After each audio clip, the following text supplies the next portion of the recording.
My son came to see me yesterday. He told me how much he's hated me, and that he's thought about killing me, and he's thinking about it now.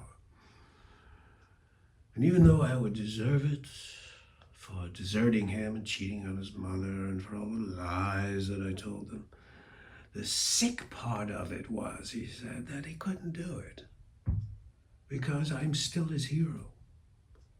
And he remembers all the laughs that we had together and all the great stories I told him as a child.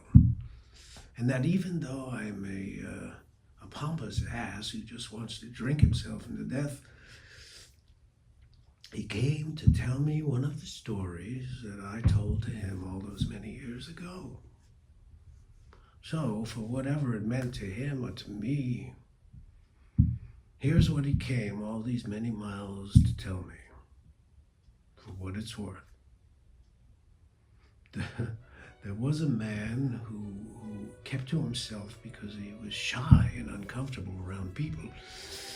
His neighbors didn't understand him, and they became suspicious. They thought he was strange and very possibly dangerous. He would keep odd hours, staying up late until the night, working on something in his house, building something in there. And they became fearful of what he was doing. So they would gather and plot against this man. And their suspicion turned to hatred. They would steal his mail and throw eggs at his door. Oh, they loathed him. And then one day, a great rain came. It poured so hard that the river overflowed and the town was flooded. The neighbors had to scramble out of their homes and scurry up to their roofs. But still the waters came. They sat shivering in the cold, and they cursed this man. They blamed him for the flood and everything else that was wrong in their lives. And then, from the top window of this man's house, a giant canoe floated out into the floodwater. Now this canoe was so large and so well made that it had room for all his neighbors. "Come with me," the man said. The neighbors, they turned their backs and cursed him as a witch. So the man sadly paddled away in his giant canoe, and all his neighbors were drowned and the town was destroyed. So the moral of the story my son tells me that I told to him when he was a 6-year-old child was to be careful of who you piss on, for he might have the canoe.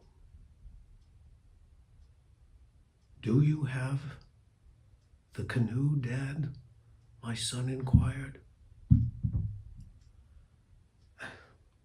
Well, if he came for some comfort or fatherly compassion, I have none of that to give him. I never did, really.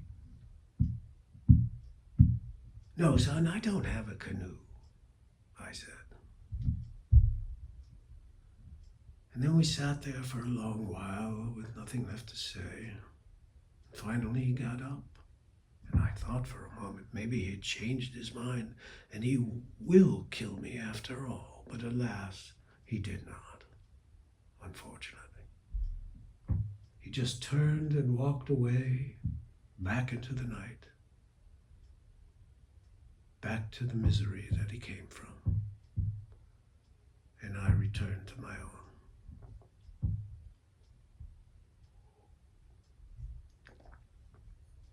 Like father, like son, I suppose.